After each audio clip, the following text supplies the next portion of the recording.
So, what do you think? I mean, it's really something. Was that the metal track we recorded a few weeks ago? Yeah. So you like wrote that amazing breakdown. I was like, this is sick. We gotta put it in the video. Yeah. So what is it doing in the video? Oh, well, you know how I wanted to make that Mozart tribute, right? That would be a great way to open up like the Lacrimosa review. Weren't you gonna do the Night Queen aria though, or?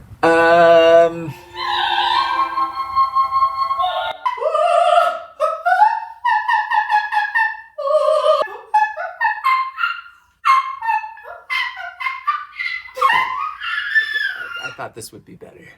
Yeah, but like it's more pizzazz, more like pop shock wow factor. Yeah. Well, definitely shock factor. Yeah. So. All right, cool. Yeah, so you like it? Yeah.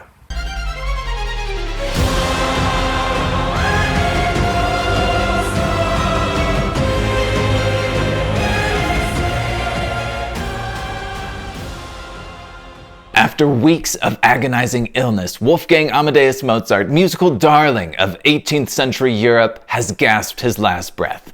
Moments after the last vestiges of warmth have left his body, Constanze Mozart, an enterprising woman of business and his wife of 9 years, begins to formulate a plan to eliminate her deceased husband's substantial debts and secure her personal financial future. Her strategy hinges on two major pursuits. The first, finishing her husband's final masterpiece, the Requiem K626, also known as the Requiem, abandoned unfinished on his deathbed. The second, fixing Mozart's star permanently in the constellation of musical history by completing his biography. To accomplish these two goals, she solicits the myriad aristocrats that funded Mozart's career for two things. First, the money she needs to complete the Requiem.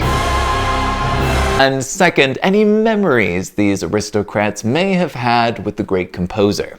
Eager to insert yourselves into the legend of Mozart as it's being written, you and your friends, as these aristocrat acquaintances, compete to finance the Requiem and convince Constanze that you played an integral role in his rise to fame. Succeed, and your name will be inscribed alongside Mozart's in the marble tablets of history, immune to the erosion of time. Fail, and your family name will be condemned to the void, to be remembered by no one except for approximately 3 professors.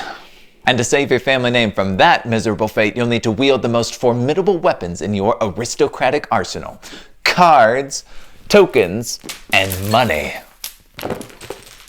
Over a series of 5 rounds, with each round corresponding to a stage in Mozart's life, or at least the version of Mozart's life you're trying to persuade Constanze actually happened, players will take turns. On your turn, you will pick 2 cards from your hand of 4. You'll slide 1 into the top slot of this magic player board and 1 into the bottom. The card in the top slot will tell you which action you're going to perform on your turn. You'll carry out your action, you'll draw back up to 4 cards, and play will continue with the next player. You'll alternate taking turns until each of you has filled up the top 4 slots of your board, at which point the round will be over. You'll then do some upkeep, you'll score some points, and move on to the next round. At the end of the 5th round, the game is over, and the player with the most points is sealed away in the vault of history as the architect of Mozart's legend. The juicy meat of the game palpitates in the actions you'll choose to take on your turn. In the game, these actions represent memories you're reminiscing about with Constanze. Like your memories of parading the youthful Mozart across Europe to play for all of your friends, for example. Or your fond memories of paying him to write you songs that you sold to collectors after your friends at court got bored of hearing them. Do aristocrats have friends? And they allow you to hire out composers to write chunks of the Requiem, which immediately become associated with you. Like, you know, that one trumpet part that goes bwah, bwah, bwah, bwah. Yeah, that was me. I mean, I didn't like play it. You know, I paid somebody else to play it, but yeah, it's pretty much me. I'm like famous. When I say these actions are the juicy meat of the game, I mean that they're not only full of flavor, but they give you a lot to chew on. You'll only ever have 9 cards available to you in the deck that you draw from every round. Whenever you upgrade one of the cards, you'll exchange an old card for the new card. So you'll see every single card in this deck every round, but you'll only be able to use 4 actions from it. The others you'll insert into the bottom of your board to be used for resources. Choosing which cards you want to slot into the top and which cards you want to use for resources is extremely interesting and really fun. But also, the sequence in which you decide to take your actions is extremely important, because the vast majority of points you'll score at the end of the game will come from the chunks of the Requiem that you financed. And funding the most memorable, catchiest parts of this music can be extremely demanding. Cough up cash for this too many times with too little planning, and you'll find yourself panic-stricken and penniless, hawking off whatever scraps of music you can find in your desk drawer to save your estate from utter ruin. Play too conservatively, and the Requiem will be written without you. The divine side dish to this decision feast is that there are 2 composers available for hire when you go to fund a piece of the Requiem. When you finally have the means to fund a few bars, you'll select which of these 2 musicians you'd like to have actually write it.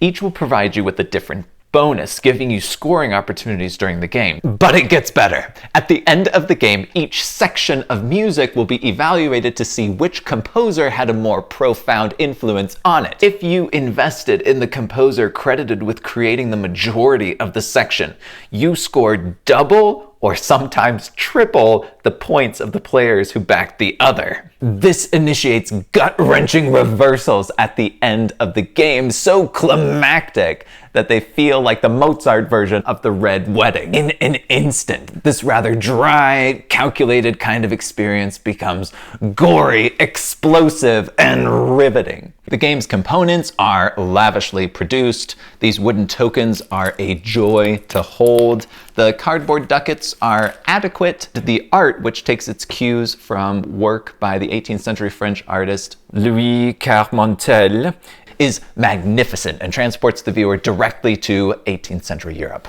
These player boards are utterly ridiculous. They are one of the most luxurious items ever created by humankind. These are right up there with the pearl and vinegar drinks from Cleopatra. They are so silly. And you know, I can't lie. I felt a special kind of thrill when I slid a card for the first time into one of these slots and discovered that it fit perfectly.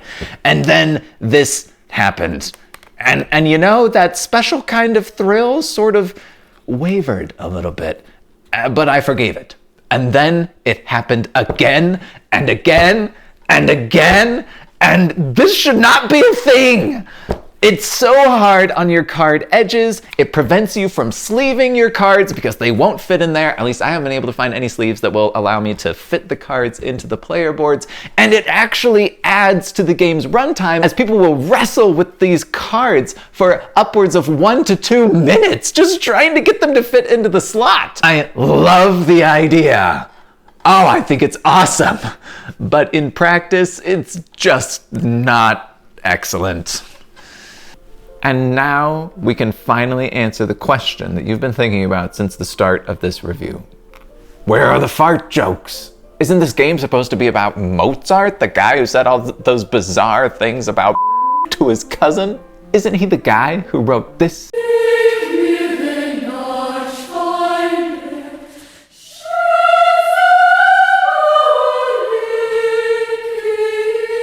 And this? Let me in Arsch, lass uns froh sein. And by the way, when I look through the opuses in this deck, I can't help but notice that both of those songs are missing. This is where Lacrimosa becomes fascinating. You see, the game is not about Mozart the man. It's about his image, his history.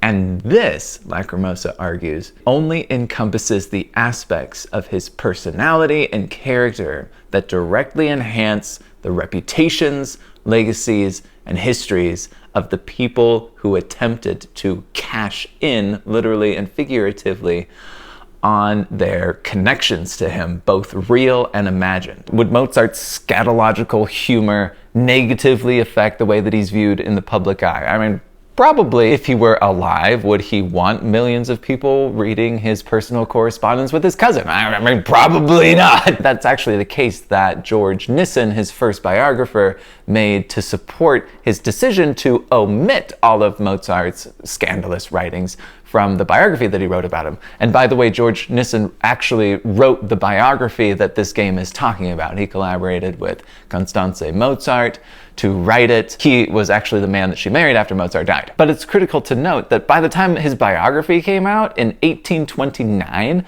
Mozart was long dead. He was past caring about whether the biography would be published at all, much less about what would be included in it. So to understand why his image was manicured in the way that it was, one needs to look at what the people who survived him stood to gain in doing so. I mean, that's pretty obvious. It turns out people think more highly of you if you patronized or were married to a demigod of music rather than a man with an uncomfortable sense of humor. But the more prestigious you could make Mozart, the more prestigious you could make yourself. That's the core argument of Lacrimosa, and it's a cynical take on how history is written, and I love it. In the game, you'll remember you are an aristocrat, and Mozart is reduced to little more than a pretty bauble that you parade through all the parlors of Europe, showing him off to your friends. In fact, his talent is a literal currency that you can spend at your whim. Throughout the entire game, you are taking advantage of a widow's dire financial situation in order to shape her deceased husband's legacy according to your own liking, and you are going down in the history books because of it. As far as who Mozart actually was, unimportant. All that matters is that he was a genius, a demigod, and he was that because of you. And that is how history is written. No unbiased truth, just people writing down their memories about other people with material interest in making themselves look good. And wow, what a take! That's audacious. And that makes Lacrimosa more than the sum of its parts. On the surface, it's a pretty standard by the numbers Euro with an incendiary ending. But with its theme and its art, Lacrimosa becomes a compelling look at not only Mozart's legacy, but the way history is created. And if that interests you, this is your box. Go out, buy it, play with your friends, discuss it.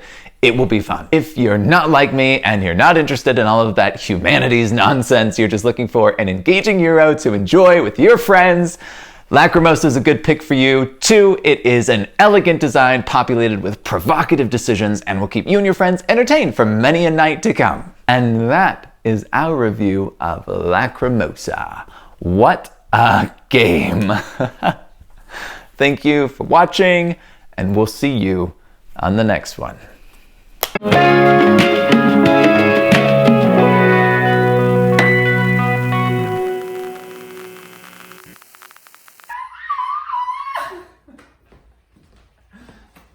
Forget it.